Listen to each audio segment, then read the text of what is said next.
ආයිබෝවන් යාළුවෝ හැමෝටම. ඉතින් අද මම ඔයාලට කියලා දෙන්නේ ඕනම ගෙදරක තියෙන එකම ද්‍රව්‍යයක් යොදාගෙන අපේ රුධිරයේ අනවශ්‍ය මේදය සහ සීනිවත් කරගන්න පුළුවන් සුපිරි බීමක් හදාගන්නේ කොහොමද කියලා.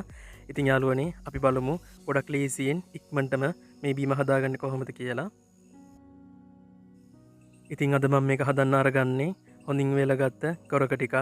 ඔයාලට මේ ගොරක ගන්න ඕන ප්‍රමාණය සහ වතුර ගන්න ඕන ප්‍රමාණය මම වීඩියෝ එක පහලින් දාලා තියෙනවා. ඒ විදිහට අරගන්න. මේ විදිහට ගොරක ටික ලෑස්ති කරගත්තාන් පස්සේ අපි මේ ටික හොඳින් කොටා ගන්න ඕන.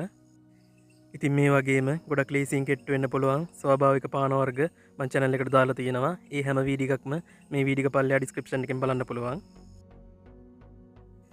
මේ විදිහට ගොරක ටික හොඳින් තලා ගත්තාන් පස්සේ මම මේක මේ විදිහට භාජනයකට දා ගන්නවා. දාගෙන හොඳින් නටන උණු වතුර මේකට එකතු කර ගන්නවා. වීඩියෝ එකට පේන්න ඕන නිසායි මම මේ විදිහට ලොකු භාජනයක් කරගත්තේ. ඔයාලා මේක කොටාගෙන ඔයාලා බොන කෝප්පෙට හරි විදුලට හරි දාගන්න. ඊට පස්සේ මේ විදිහට මේක හොඳින් කලවම් කරගන්න ඕන. ඔයාලට කැමති නම් මැටි භාජනයක් ලිපේ තියාගෙන එහෙමනොත් මේක තම්බ ගන්න පුළුවන්. ඊට වඩා ගොඩක් ලීසි මේ විදිහට හොඳින් නටන උණු වතුරේ මේක දිය කරගන්න එක. ඉතින් මේ ගොරක පානය ඔයාලත් බිව්වොත් වීඩියෝ එකේ පේන විදිහට ගොඩක් වාසිය අපේ ශරීරයට ලබා ගන්න පුළුවන්. මේ විදිහට ගොරක ටික හොඳින් දිය කරගත්තන් පස්සේ මේක බොන්න පුළුවන් ගානට එනකන් නිවෙන්න පැත්තකින් අරන් තියාගන්න. ඊට පස්සේ මේ විදිහට පෙරලා අපිට මේක බොන්න ලෑස්ති කරගන්න පුළුවන්.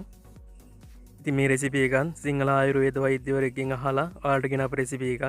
ඔයාලට මේක බොනවා නම් මේකට සීනි එකතු කරගන්න පුළුවන්. හැබැයි වඩාත් හොඳ මීපෙන එකතු කරගන්න ඕන.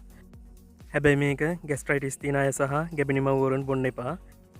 අනිත් අය දවස් දෙකකට සැරයක් රෑ නිදා ගන්න කලින් මේක බිව්වට කමක් නැහැ. එහෙනම් යාළුවනේ ගොඩක් ස්තුතියි මගේ වීඩියෝ එක බලුවට. තවත් ගොඩක් රසවත් වීඩියෝ එකක් අරගෙන ඉක්මනට මෙන්නම්. එතකන් හැමෝම පරිස්සමින් ඉන්න. හැමෝටම බුදු සරණයි දීපීටයි මං ගියා.